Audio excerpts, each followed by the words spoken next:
अध्यक्ष जी और पूरी जो यहाँ की कमेटी है और जो सब लोग यहाँ मंच पे मौजूद हैं, हमारे मीडिया प्रभारी हैं, उनका बहुत बहुत धन्यवाद करना चाहता हूँ कि लगातार वो एक बेहतरीन कोऑर्डिनेशन कर रहे हैं, चाहे प्रेस कॉन्फ्रेंस हो, यात्रा हो, खाने पीने का इंतजाम हो या रहने का हो। तो आप सबका बहुत बहुत धन्यवाद।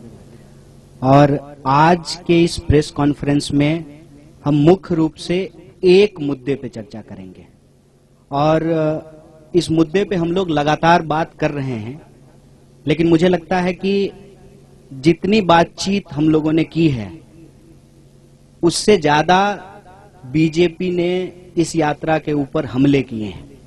तो बार बार उन हमलों को लेकर के जवाब देना और उनके हमलों में सच्चाई क्या है और झूठ क्या है, इसका स्पष्टीकरण करना जरूरी है। तो आज के प्रेस कॉन्फ्रेंस का मुख्य जो सवाल है, जो मुख्य मुद्दा है, वो है भारत जोड़ो यात्रा के ऊपर आरएसएस बीजेपी के द्वारा किया जाने वाला हमला। अब हम यहाँ पे एक शब्द इस्तेमाल कर रहे हैं, आरएसएस और बीजेपी। ये शब्द हम इसलिए इस्तेमाल कर रहे हैं कि पिछले कुछ दिनों में हमने ये महसूस किया है कि एक बात भुलाने की, भटकाने की कोशिश की जा रही है। अक्सर आजकल चाय की दुकान पे, बसों में, ट्रेनों में, व्हाट्सएप ग्रुप पे एक चर्चा शुरू हुई है कि जब आरएसएस के लोग राहुल जी के ऊपर हमला नहीं कर रहे हैं तो राहुल जी बार बार आरएसएस का नाम क्यों ले रहे हैं। गुड़ का गाछ तो आरएसएस ही है ना। ऐसा तो हो नहीं सकता है कि आप गुड़ खाएं और गुलगुल्ले से परहेज करें। ये जो भ्रम की स्थिति पैदा की गई है, इसमें कुछ भी सच्चाई नहीं है। आरएसएस और बीजेपी में कोई फर्क नहीं है। बीजेपी जो हमला कर रही है वो हमले आरएसएस ही करवा रही है और इसको हम लोग अलग अलग तरीके से नहीं देखते हैं। हालांकि इस बात का जयराम जी ने भी स्वागत किया, हमारे पार्टी के तमाम वरिष्ठ नेताओं ने स्वागत किया कि राम मंदिर के पुजारी ने भारत जोड़ो यात्रा का स्वागत किया। तो इसका हम लोगों ने स्वागत किया कि बहुत अच्छी बात है। और हमने कहा कि जो लोग आना चाहते हैं, भारत जोड़ो यात्रा का दरवाजा सबके लिए खुला हुआ है। हमारे मन में किसी के प्रति कोई नफरत नहीं है, द्वेष नहीं है। जो लोग भी इस देश से प्यार करते हैं, इस देश के संविधान में उनको भरोसा है, इस देश की विविधता और एकता, जिसको कहते हैं यूनिटी एंड डाइवर्सिटी, और जो यूनिटी की डाइवर्सिटी में बिलीव करते हैं। सिर्फ इसकी बात नहीं है कि हमको डाइवर्सिटी में यूनिटी चाहिए, यूनिटी की डाइवर्सिटी को भी हमको रिस्पेक्ट करना पड़ेगा, क्योंकि हम इस दौर में जी रहे हैं जहां अलग अलग तरह के चॉइसेस हैं, अलग अलग तरह का लाइफ स्टाइल है, और ये जो हमारी विविधता है वो हमारा सबसे बड़ा स्ट्रेंथ है। और आप किसी भी एग्जाम्पल को उठा करके देख लीजिए। आप हमारे देश की हॉकी टीम को देख लीजिए, अभी हॉकी का वर्ल्ड कप होने वाला है, हॉकी का मैच चल रहा है। आप हमारी क्रिकेट टीम को उठा करके देख लीजिए, आप हमारे देश की ब्यूरोक्रेसी को उठा करके देख लीजिए, आप हमारी देश की सेना को उठा के देख लीजिए, आप हमारे देश के बिजनेस जो पर्सन्स हैं उनको देख लीजिए। हर फील्ड में हमारे पास डाइवर्सिटी है और ये हमारा सबसे बड़ा स्ट्रेंथ है।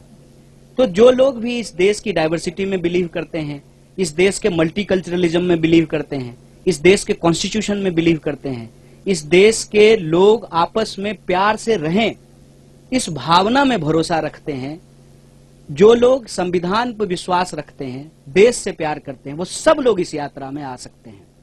लेकिन आप लोगों ने देखा होगा कि पिछले दिनों यह चर्चा बड़ी जोर शोर से चली। दो तरह के जो है न्यूज आने शुरू हुए। एक, जब मोहन भागवत जी का इंटरव्यू आया तो कुछ लोगों ने हेडलाइन इस तरह से बनाया कि राहुल गांधी का जवाब दिया मोहन भागवत जी ने, और कुछ लोगों ने यह चर्चा शुरू की कि आरएसएस तो स्वागत कर रही है यात्रा का, तो फिर आरएसएस के ऊपर जो है क्यों हमला किया जा रहा है। पहली, हम आरएसएस और बीजेपी को अलग अलग नहीं देखते हैं। हमारी समझदारी में आरएसएस जड़ है, बीजेपी उसका फल है। ये भ्रम हमारे मन में नहीं है। भले वो कहते हो कि हम सांस्कृतिक संगठन हैं, लेकिन उनकी पूरी की पूरी विचारधारा राजनीति पर आधारित है। और इस बात को हम यहां स्पष्ट करना चाहते हैं कि धर्म देश का है, सांप्रदायिकता देश का नहीं है। आरएसएस धर्म के प्रतीकों का इस्तेमाल करके सांप्रदायिक राजनीति कर रही है। उसका धर्म से कोई लेना देना नहीं है। जैसे दही दूध से बनता है, लेकिन दही दूध नहीं होता है। दोनों की प्रकृति अलग अलग होती है, नेचर अलग अलग होता है।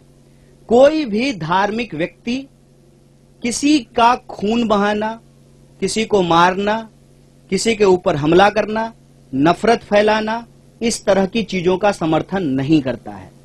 धर्म के प्रतीकों का इस्तेमाल करके अगर राजनीति की जाती है, जब राज सत्ता और धर्म को मिलाया जाता है, तो वो धर्म नहीं है, वो राजनीति है। इसीलिए हमारी नजर में आरएसएस सांस्कृतिक संगठन नहीं है। सांस्कृतिक प्रतीकों का इस्तेमाल करती है अपने राजनीतिक लाभ के लिए। जैसे स्वयं उन्होंने कहा कि सनातन धर्म सबसे प्राचीन है, तो सनातन धर्म का डेट जो है वो 1925 से तो नहीं शुरू होता है, वो तो हजारों साल पुराना है। मतलब आरएसएस के बनने से पहले भी धर्म था और आरएसएस के बाद भी धर्म रहेगा।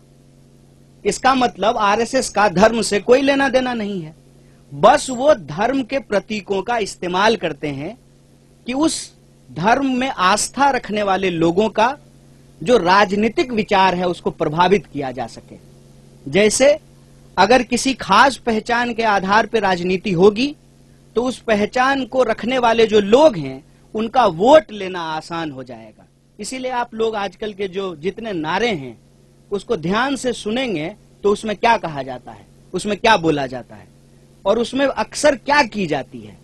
देश का जो बुनियादी सवाल है, रोजी रोटी, कपड़ा, मकान, शिक्षा, स्वास्थ्य, सड़क, बिजली, पानी, उसको भटका दिया जाता है। और ये अंग्रेजों की चाल है, यह भी हमको समझना पड़ेगा। बतौर भारतीय राष्ट्रीय कांग्रेस हमको इस बात का गर्व है कि हम इस देश की आजादी के लिए अंग्रेजों से संघर्ष किए, देश को आजादी मिली, कदम दर कदम बढ़ा करके लड़खड़ाते हुए, संभलते हुए देश हमारा आज इस मुकाम पे आकर के खड़ा हुआ है, जहां उस संविधान के दम पर देश का एक व्यक्ति जो कहते थे कि हम चाय बेचते थे, वो देश के प्रधानमंत्री बन पाए हैं। तो सबसे सर्वोच्च जो है वो संविधान है और इस संविधान की रक्षा करना हमारी पार्टी का कर्तव्य है। और ये प्रश्न जो है हम पूछना चाहते हैं आरएसएस और बीजेपी से कि आप बताइए कि आप संविधान को मानते हैं कि नहीं मानते हैं है और उनके अधिकारों की भी व्याख्या है। तो इस संविधान के अनुसार जो नागरिक अधिकार हैं उसको बचाना, संविधान को बचाना भारतीय राष्ट्रीय कांग्रेस की प्राथमिकता है। भारत जोड़ो यात्रा, जैसा कि बार बार जयराम जी भी बोलते हैं कि हर बिंदु को लेकर के, चाहे वो राजनीतिक हो, आर्थिक हो, सामाजिक हो, हर बिंदु को लेकर के चल रही है। इसके अंदर यह बात निहित है कि हम यह सारे जो काम कर रहे हैं वो संविधान के दायरे में कर रहे हैं और हमारी विचारधारा इस देश का संविधान है। और इस देश की संविधान के प्रस्तावना में जो बात लिखी हुई है, हम भारत के लोग भारत को एक प्रभुत्व संपन्न, समाजवादी, धर्मनिरपेक्ष, लोकतांत्रिक गणराज्य, गणराज्य का मतलब होता है कि नागरिक सबसे प्रमुख होते हैं और नागरिक अधिकारों को रक्षा करना हमारा सबसे प्रमुख जो है दायित्व है, जिम्मेवारी है। उस पे अगर कोई भी अटैक या हमला होता है तो हम इस बात को लेकर के कोई कंफ्यूजन में नहीं है कि बीजेपी अलग है, आरएसएस अलग है। अगर बीजेपी और आरएसएस अलग अलग है तो आप मुझे बताएं कि इस बात को प्रचारित क्यों किया जाता था जब प्रधानमंत्री शपथ ले रहे थे कि इन्होंने 42 साल आरएसएस की सेवा की है, ये जो है स्वयं सेवक रहे हैं। तो हमारे दिमाग में ऐसा कोई भ्रम नहीं है। हम दोनों अटैक को एक ही अटैक मानते हैं। और यह जो बचाव किया जाना शुरू हुआ है कि नहीं नहीं आरएसएस तो हमला नहीं कर रही है, तो उस पर हम यही कहना चाहते हैं, आरएसएस अगर हमला नहीं कर रहे तो बहुत अच्छी बात है, लेकिन आरएसएस की जो विचारधारा है और जो कांग्रेस पार्टी की विचारधारा है वो आपस में विरोधी है, विपरीतार्थक है, वो एक ध्रुव पे खड़े हैं, हम दूसरे ध्रुव पे खड़े हैं। उनमें से आरएसएस के ही कुछ लोगों ने अगर यात्रा की स्वागत किया है तो हम उसका स्वागत करते हैं, लेकिन देश को लेकर के जो उनकी समझदारी है, लोगों को लेकर के जो उनकी समझदारी है, उस समझदारी में और संविधान के अंदर जो बातें लिखी हुई है देश के लिए, लोगों के लिए, उसमें जो है अंतर्विरोध है और हम संविधान के साथ खड़े हैं, संविधान के पक्ष में खड़े हैं। बहुत बहुत धन्यवाद, बहुत बहुत शुक्रिया।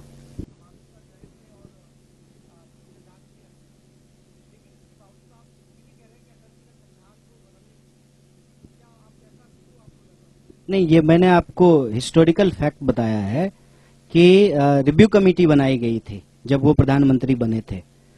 संविधान में संशोधन होते रहे हैं और अभी आप देख रहे हैं कि इसको लेकर के बहुत विवाद चल रहा है कि अभी जो है एक कॉन्स्टिट्यूशनल पोजीशन पे बैठे हुए व्यक्ति ने जो है स्टेटमेंट दिया, उसके बाद जो है ये बहस हो गई कि सॉवरेन क्या है, पार्लियामेंट सॉवरेन है कि कॉन्स्टिट्यूशन सॉवरेन है।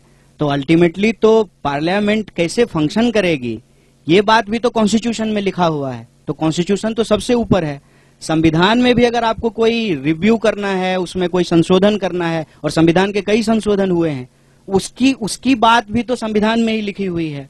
तो हमारा पॉइंट ये है कि जब ये कहा जाता है किसी संगठन के प्रमुख के द्वारा कि कोई इस देश में कैसे रहे, डरे कि ना डरे, तो प्रश्न ये खड़ा होता है कि वो व्यक्ति खुद किसको मानते हैं, वो व्यक्ति खुद संविधान को मानते हैं कि नहीं मानते हैं। अगर मोहन भागवत जी संविधान को मानते हैं तो फिर उनको कोई बात अलग से कहने की जरूरत तो नहीं है। संविधान में हम कैसे रहें, एक नागरिक के क्या अधिकार हैं और क्या कर्तव्य हैं, यह साफ साफ लिखा हुआ है। हमारे संविधान में ये लिखा हुआ है ना कि इस देश का नागरिक होने के चलते आप अपनी धार्मिक मान्यता और विश्वास को मानने के लिए स्वतंत्र हैं, तो साफ साफ लिखा हुआ है। तो अलग से ये बात कहने की जरूरत क्यों पड़ रही है। अब प्रश्न उठता है कि संविधान मानते हैं कि नहीं मानते हैं। अगर नहीं मानते हैं तो फिर उनकी सरकार जो है बीजेपी की, उसको इमीडिएटली बाहर हो जाना चाहिए, क्योंकि वो सरकार तो संविधान के तहत बनी है, चुनाव के तहत बनी है, लोगों ने वोट दे करके बनाया है, और कसम भी तो संविधान का ही खाए होंगे ना। सारे एमपी, सारे मिनिस्टर, सारे चीफ मिनिस्टर, प्राइम मिनिस्टर, कसम तो संविधान का ही खाया है ना। अगर नहीं मानते हैं तो फिर संविधान का कसम क्यों खा रहे हैं। तो ये अंतर विरोधी बात है, हम ये कह रहे हैं। और ये अंतर विरोधी बात क्यों बोली जाती है, उसके दो कारण हैं, समझना जरूरी है।